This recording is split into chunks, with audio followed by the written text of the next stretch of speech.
I'm going to take the liberty, Sadhguru, to do what I normally do on my television show, which is a rapid fire round. Normally the end of this round… When I was young, I watched a lot of, Wild West movies. Right. So when you fire, I also fire, all right? No, but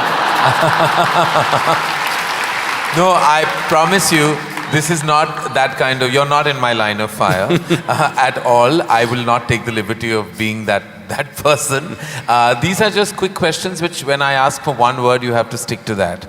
Because sometimes you have a tendency of not exactly answering the question asked. But you give such a profound and prolific retort back that it makes you very satiated. But in this case, my only request is that if it's one word, then it's just one word. Okay. And the end of this, normally, you get a hamper, but in the absence of a hamper here, you already have something, right? Yes. So, or this beautiful bouquet that is right next to you. But so there's no hamper, but you will get my utmost gratitude. Thank you. All right, very simply, what is the one thing that is essential to living a balanced life? Sense.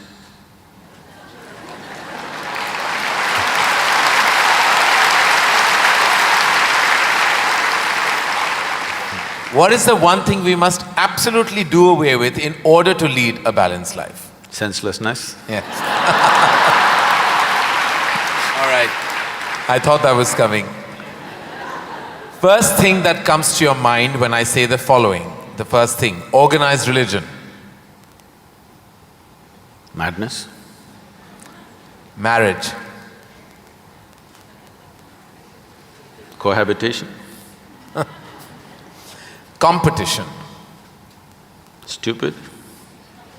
Money. Useful. Love.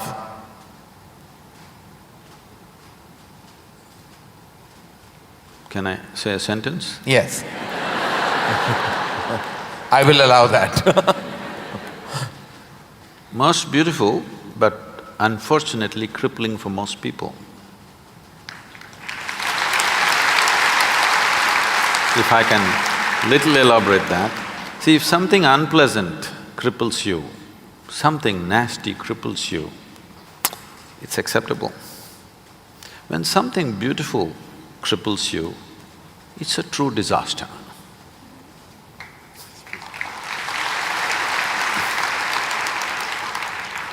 If you could ask one person, alive or dead, one question, who would you ask and what would that be?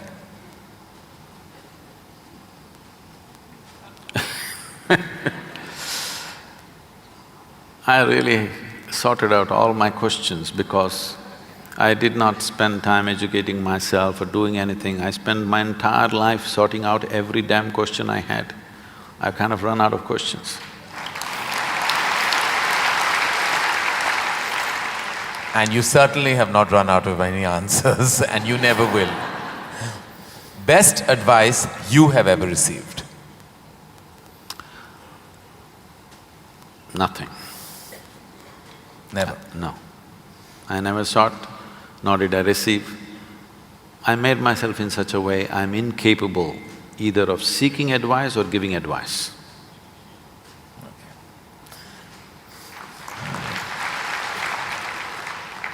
In an imaginary, completely hypothetical situation, if you had a day off with no commitments, no responsibilities, what would you spend the day doing? Oh, there are a lot of things, this can't be one word. No, it's not one word. See,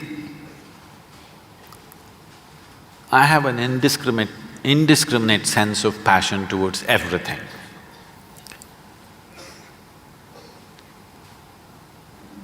There were lots and lots of things I did at one time, but these days, time is not allowing me to do that, so generally if I have little time, all I do is play golf. Because that's safe and within the city and I can get back in time for something else to be done. But if an entire day is left to me, which they've not done for a long time, They've not left it to me. If that happens, I will close my eyes and sit because that is the best, I am at my best when I truly have nothing to do.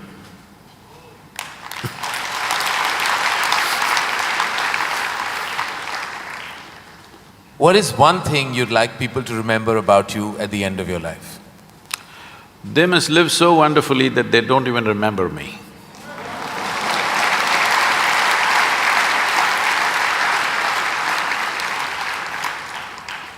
If you found a way to travel through time, where would you go? I'm kind of done with all those things. Your universe visited already. You have visas for every part of this ecosystem. If we can do some slow fire, Yeah. because that's a question with many ramifications. This, for example, traveling in the world, we jetted around and now we want to travel to the Mars, we want to travel to another place. And now that's not enough, we want to travel into the past and future. All this longing is again exploratory in nature. Whether you go on vacation to Maldives or you want to go to Mars, it is fundamentally exploratory. Maybe you're also thinking of relaxation and pleasure and whatever, but essentially it's exploratory, otherwise why can't you do it here? It's something that you want to do, you want to touch another place. This longing is there in the human being only as long as the life that you are remains in a seed form. That is, it did not sprout and blossom. This happened when Adiyogi was expounding the science of yoga and talking about the nature of the cosmos, how it's related to your individual self and what you can do with it. Then the seven sages who were with him, they asked, what is the nature of this cosmos? How big is it? Where does it begin? Where does it end? So he laughed and said, your entire cosmos, I can pack it into a mustard seed.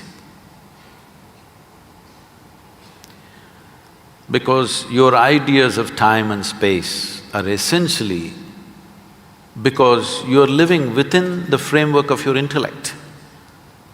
If you cross that dimension, then there is no such thing as time and space. Everything is here and now. So, traveling through time, space, no, it means nothing to me because it's difficult to express, difficult to articulate.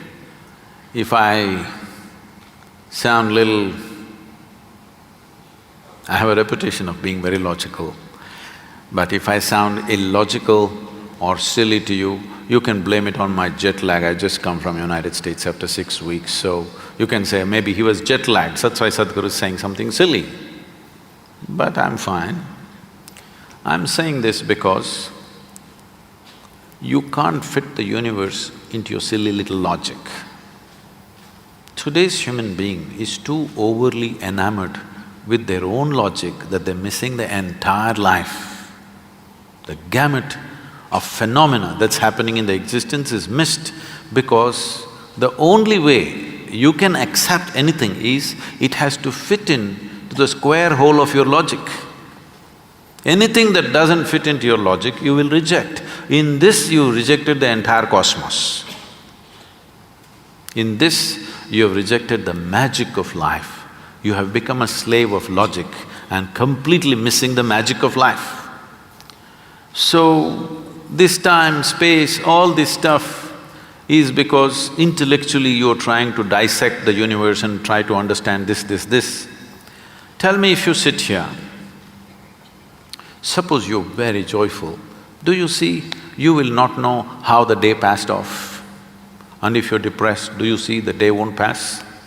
So time is a consequence of the miserable nature of human existence. If you are truly blissed out and ecstatic, you wouldn't know what is a day, what is a year, what is a lifetime, you wouldn't know. There have been times I sat down, I didn't realize, I thought it's 5 minutes, but people gathered around and started molesting my feet. Well, because in their understanding, I sat there for many days or whatever.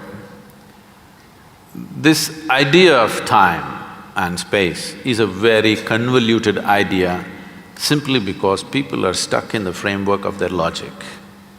My work, my fundamental work is to take people beyond the framework of logic into the true magic of existence, our own existence. But it takes a lot of time. Still, my reputation is of being very logically correct because I'm still trying to woo them still wooing them, you know.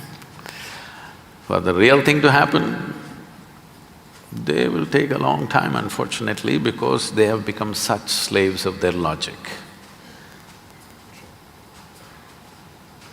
What is the first thing you notice when you meet a person? Just everything. Everything. Everything. Past, present and future.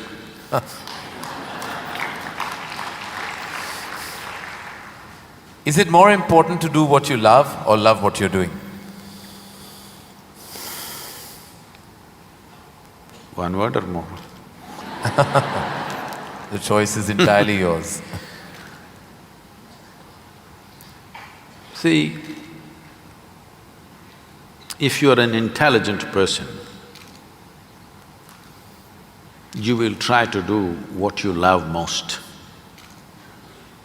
But if you're a genius, you will do just what is needed.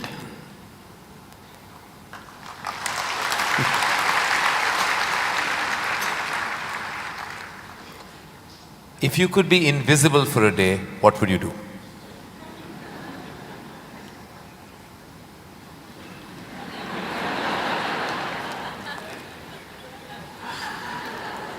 You wouldn't know?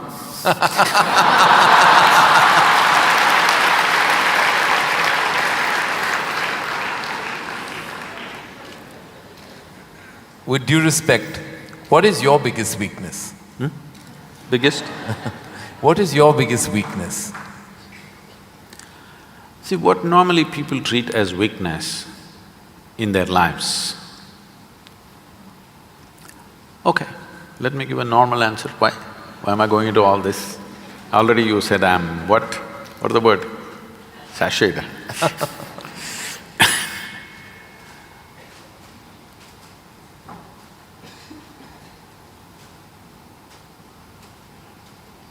My biggest weakness is, I love danger. Without danger, I cannot live. I need to do something which keeps me on the edge of being mortal, being alive and dead. I want to walk that line all the time. Every day I'm stepping on it one way or the other. Is it a weakness? I don't think so, but people think, Sadhguru, you shouldn't risk your life like this. But if there's no risk, I feel I'm not being… because most of the time in my life, for whatever I'm doing, I don't feel tested. It's only in moments of danger that I feel little tested. So my weakness is, I like to be stretched, you know. For all the time when I was riding across India and later on I started driving, my only wish was that to find a machine which will test my skills. Always found the damn things broke down if I took it to my limits. These days recently I'm beginning to get to do a few machines which are testing me, whether I can push it all the way or not. Maybe that's because of my age. No. If I had met them much younger, I think I would have… You would have managed to work around them. One thing the world doesn't know about you. They don't know a thing about me.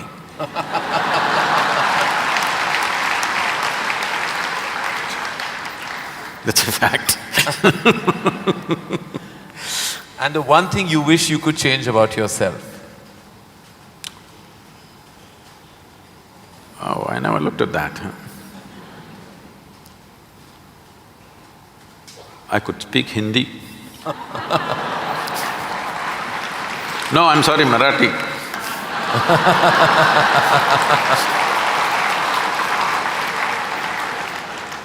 The one thing you wish you could change about the world? Oh, a lot of things. One. Human beings. Desperately in need of. So what would you consider to be your greatest achievement? I don't think there's any. Because I always fall woefully short of my own expectation of what I could do. So I never feel anything is an achievement. Is there a song you love and can listen to all the time? Oh. I somehow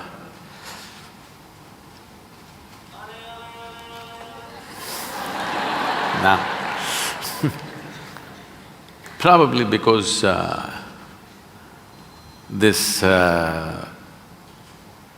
came to me at a certain time when I was in my early teens maybe. So this one song kind of comes back to me more often than anything else. It's not that I even seek it, but somehow one way or the other this song keeps coming back to me. Is how many times Okay. I know you haven't seen any of my films, but do you have a favorite film? Oh, I've seen many good movies. At one time I saw a lot of them. I've not seen much of Indian cinema, but I saw a lot of, English cinema. But one movie that I thoroughly enjoyed at that time, because on that day the way things happened, many life situations fell together and everything, was Roman Holiday. Oh. Well, I have to say that that's the first film I've ever seen in my life. My mother took me to the cinema. Here we are. It is true. Roman Holiday is the first film I ever saw. It was my introduction to the big screen. I'm glad I have something in common with you. That image of Audrey and Gregory Peck is somehow just stayed with me. Wonderful. It was probably my age. Yeah. Oh, it must have been. Something you enjoy doing and wish you had more time for? I wish I had more time, because I made myself like this, that there is nothing that I enjoy or do not enjoy. I make sure I enjoy everything that I do, including simply sitting quietly or talking to somebody or doing whatever, because my activity is not limited to one area, so many things. If you did not enjoy everything that you do and do not do, you will go insane trying to manage so many things. But I will not go insane, because I enjoy being alive. Activities, anything is okay. Everything I do, I enjoy. Small things, big things, every kind of thing. Most profound things and silly things, I enjoy thoroughly. Should us all. Lastly, in a biopic made on you, who would play you? But who would make a biopic first of all? No, there would be lots of interested people. Maybe you should animate. I don't think you would want that. Well, that is the end of the rapid fire, and you totally deserve the hamper that doesn't exist on this platform. But it's a virtual hamper that I've given to you with my love, gratitude and deepest amount of respect. Thank you.